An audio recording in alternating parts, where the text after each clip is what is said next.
श्री राघव चड्ढा जी। Sir आमतौर पे देखा जाता है 20 मिनट्स। सर आमतौर पे देखा जाता है कि जब भी वित्तीय बजट देश में प्रस्तुत किया जाता है तो देश के कुछ वर्ग उस बजट से खुश होते हैं और कुछ वर्ग उस बजट से निराश होते हैं। लेकिन इस बार सरकार ने वो अचीव कर लिया जिसे अचीव करना संभव ही नहीं था। इस सरकार ने इस बजट से लगभग देश के हर वर्ग को निराश किया। They have managed to displease all sections of our society. In fact sir, Bharatiya Janata party के अपने समर्थक भी, अपने वोटर भी इस बजट से बेहद निराश हैं। सर बजट 2024 में पिछले 10 सालों में टैक्स लगा लगाकर सरकार ने एक देश के आम आदमी का खून चूस लिया। अब आप मानिए, आप 10 रुपए कमाते हैं, उसमें से 3 साढ़े 3 रुपए आप इनकम टैक्स के माध्यम से दे देते हैं, 2 रुपए 2.5 रुपए जीएसटी आपका चूस लेता है, 1.5-2 रुपए आपका कैपिटल गेन टैक्स लगता है, सेस सरचार्जेस 1-1.5 रुपए के लग जाते हैं, तो मात्र 10 रुपए में से 7-8 रुपए तो सरकार के खजाने में चला जाता है। तो आम इंसान को मिलता क्या है, आम आदमी को मिलता क्या है? और सरकार जो हमसे इतना टैक्स लेती है उसके बदले में सरकार हमें देती क्या है? कौन सी ऐसी अंतर्राष्ट्रीय सेवाएं, world class health care, education, transport सुविधाएं सरकार बदले में देशवासियों को देती है? मैं ये भी पूछना चाहता हूं। इसीलिए आज मुझे ये कहने में बिल्कुल भी गुरेज नहीं है that sir we in India today pay taxes like England to get services like Somalia. Sir मैं अपने इस भाषण को सर 2 भाग में बांटूंगा। पहले भाग में मैं सर सरकार की इतनी दुर्दशा 2024 के चुनावों में क्यों हुई और आज की आर्थिक स्थिति क्या है उस पर बात करूंगा, और दूसरे भाग में कुछ सुझाव भी सरकार को दूंगा। सर पहले 2019 में भारतीय जनता पार्टी की 303 सीटें थी। देश की जनता ने उन सीटों पर 18% जीएसटी लगाकर इनको 240 सीटों पर ला खड़ा किया।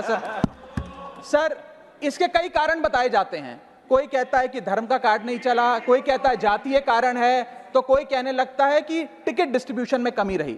सर ये सब ऊपरी कारण है। मैं 3 कारण बताता हूं जिस वजह से भारतीय जनता पार्टी की ये दुर्दशा हुई।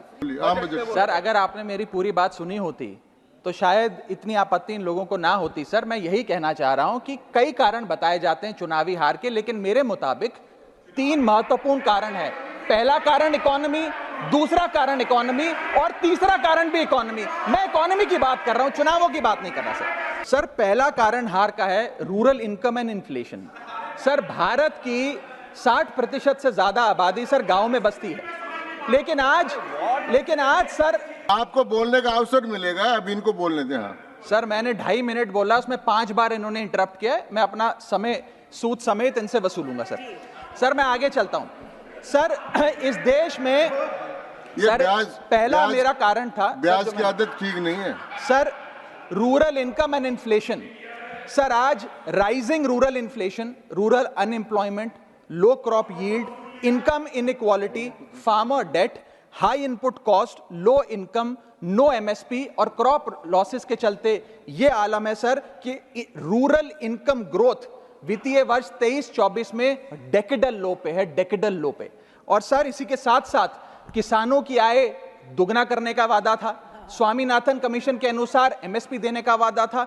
वो वादे जब पूरे नहीं हुए तो आलम यह है सर कि पिछले 25 महीने लगातार रियल रूरल वेजेस डिक्लाइन पर हैं लगातार। और इसके साथ साथ यूपीए के दौरान, कांग्रेस पार्टी की सरकार के दौरान फार्म वेजेस में 8.5% का इजाफा देखा गया था। एनडीए 1 के दौरान 3% और एनडीए 2 के दौरान -0.6% का इजाफा देखा गया, यानी कि रूरल वेजेस गिरती जा रही हैं। सर मैं ऐसे साधारण भाषा में समझाता हूं। सर 2014 में एक दिहाड़ी मजदूर एक दिन की अपनी दिहाड़ी से 3 केजी अरहर की दाल खरीद सकता था। सर आज वही दिहाड़ी मजदूर वर्ष 2024 में एक दिन की दिहाड़ी से 1.5 केजी अरहर दाल खरीद पा रहा है, यानी कि महंगाई भी बढ़ रही है और उसकी आमदनी भी घट रही है। इसका नतीजा क्या हुआ सर? इसका नतीजा यह हुआ कि इनका वोट शेयर घटा। रूरल एरियाज में 5% भाजपा का वोट शेयर घटा। इनके खुद के यूनियन एग्रीकल्चरल मिनिस्टर चुनाव हार गए और 398 रूरल सीट्स में से 2019 में इनको 236 मिली थी, आज 398 सीट्स में से इस बार मात्र 165 सीटें मिली हैं, यानी कि रूरल इंडिया में इनको नकार दिया गया है। सर दूसरा मेरा जो आज देश में आर्थिक स्थिति है जिसके कारण इनकी भी ये चुनावों में दशा हुई, उसका है फूड इन्फ्लेशन। सर थाली का बजट बिगड़ गया। सर आटा हो, दूध हो, चावल हो, दही हो, हर वस्तु पे महंगाई का आलम है, जीएसटी का आलम है और लगातार इस देश में फूड इन्फ्लेशन बढ़ता जा रहा है। 9 से 9.5% के लगभग आसपास फूड इन्फ्लेशन मंडरा रही है सर इस देश में। और मैं पूछना चाहता हूं सरकार से कि वो कमोडिटीज जिसमें हम सेल्फ सफिशिएंट थे, वो कमोडिटीज जिस पे हम एक्सपोर्ट किया करते थे, उसमें कैसे महंगाई घुस गई? और अगर वो कमोडिटीज भी महंगी हो गई हैं तो उसका फायदा किसान को क्यों नहीं मिलता?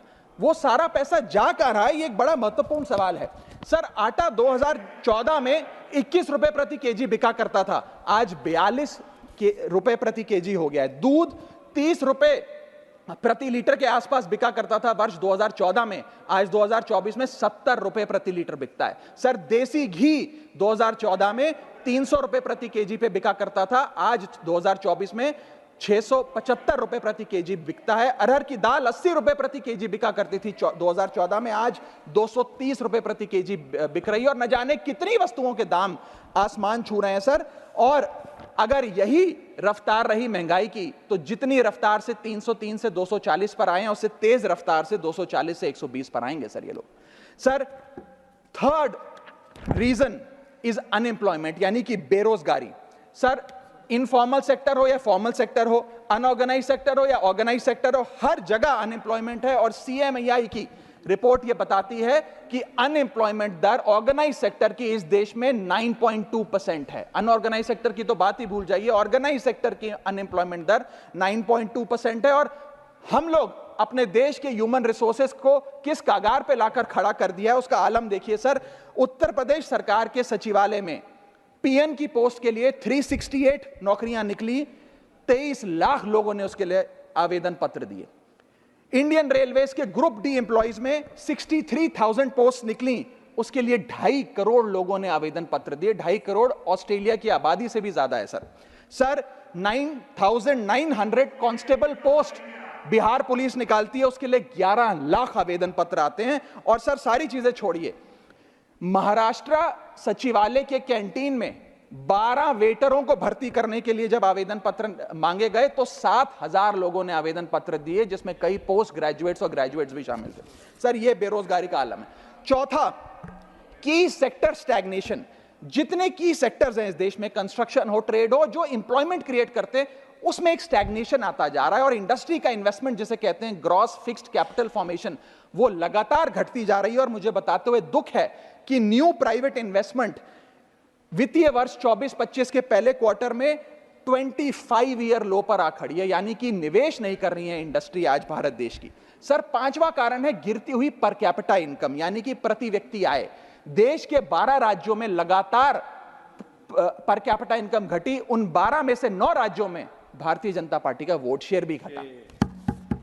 छठा कारण, decline in financial savings and rising debt burden on the Indian household, यानी कि एक औसतन भारतीय परिवार का कर्ज बढ़ता जा रहा है और उसकी सेविंग्स घटती जा रही हैं। फाइनेंशियली हम लोग फ्रेजाइल होते जा रहे हैं। और ये रिजर्व बैंक ऑफ इंडिया के गवर्नर ने खुद कहा कि सेविंग्स बैंक अकाउंट खातों में से सेविंग्स गायब होती नजर आ रही हैं। हमारा net financial savings to GDP ratio वो घट रहा है, हाउस होल्ड सेविंग्स हो वो घट रही हैं, और लगातार सेविंग्स में डिक्लाइन देखा गया। और मैं सिर्फ बुराई नहीं करना चाहता, मैं सुझाव भी देना चाहता हूं। मैं आने वाले अपने भाषण के भाग में 8-10 महत्वपूर्ण सुझाव भी सरकार के लिए लाया हूं।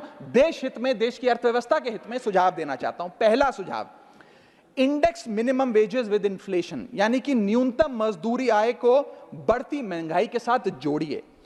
Ma'am, inflation erodes purchasing power. Inflation वो महंगाई वो दीमक है जो आपकी परचेजिंग पावर, आपकी संपत्ति को खा जाती है। इसीलिए आज मैं कहना चाहता हूं कि जैसे बेल्जियम जैसे देशों ने ऑटोमेटिक इंडेक्सेशन ऑफ वेजेस लागू किया है, उसी प्रकार हमारे देश में भी मिनिमम वेजेस की ऑटोमेटिक इंडेक्सेशन होनी चाहिए। और यहां मैं बताना चाहूंगा कि मेरे नेता अरविंद केजरीवाल जी ने, हमारी आम आदमी पार्टी की सरकार ने देश में सबसे ज्यादा मिनिमम वेजेस दिल्ली में देने का काम किया।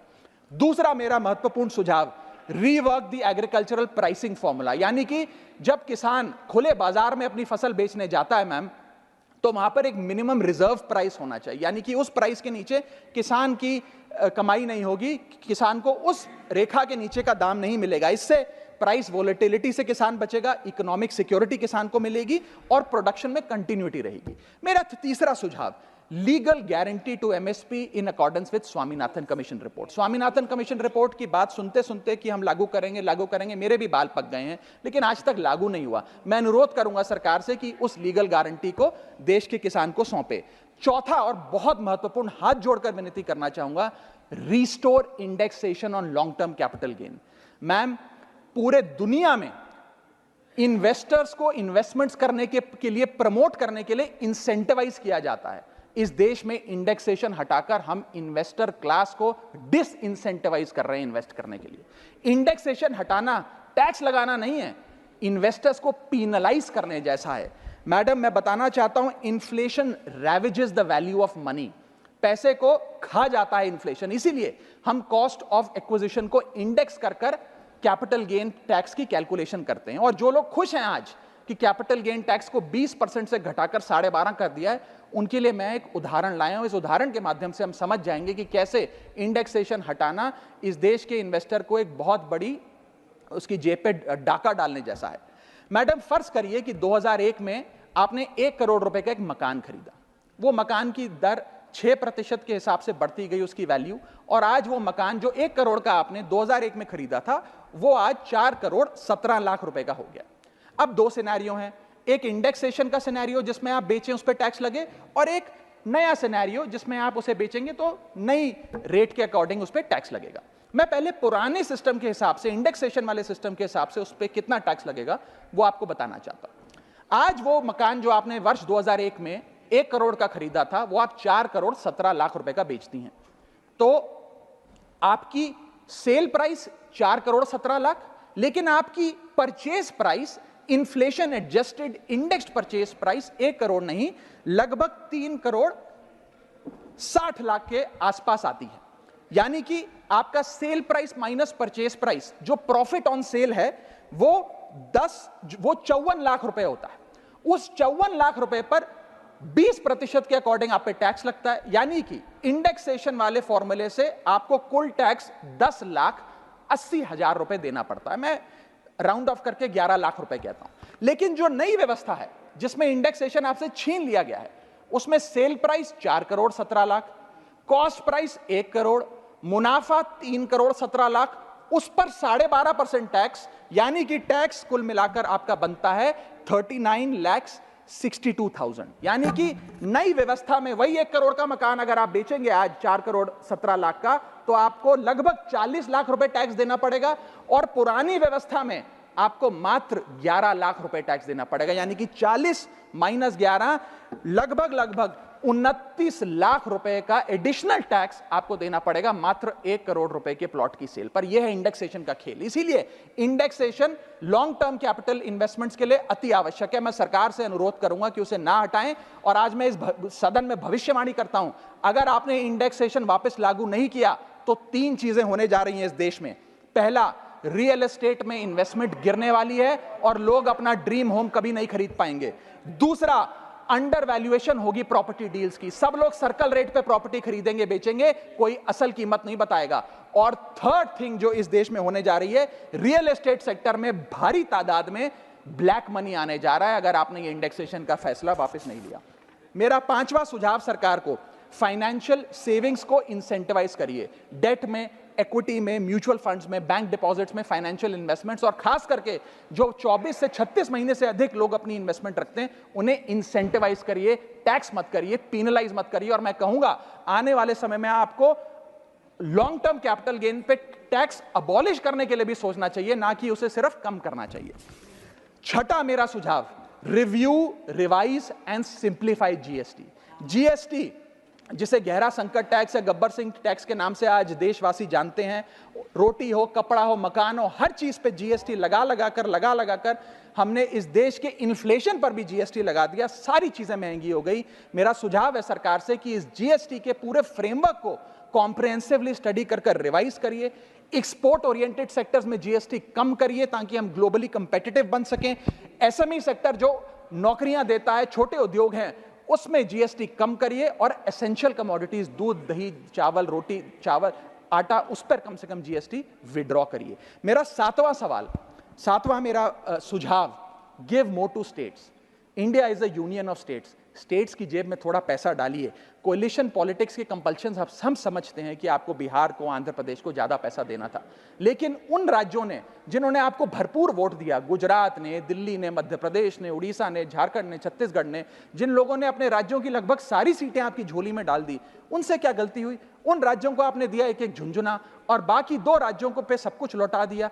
तो ये डिस्क्रिमिनेटरी फेडरलिज्म नहीं होना चाहिए, कोऑपरेटिव फेडरलिज्म होना चाहिए। ये गुहार में लगाना चाहूंगा। और इस सरकार को एक बुरी आदत है सेस और सरचार्ज लगाकर पैसा वसूलने की।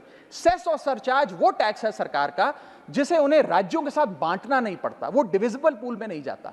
इसीलिए सरकार सेस और सरचार्ज लगा लगाकर आम आदमी से पैसा वसूलती है। मैडम, अगर केंद्र सरकार 100 रुपए कमाती है तो उसमें से 18 रुपए सेस और सरचार्ज के जरिए कमाती है, यानी कि मात्र 82 रुपए, 100 में से 18 हटा दीजिए, 82 रुपए डिविजिबल पूल में जाता है जो राज्यों में बांटा जाता है।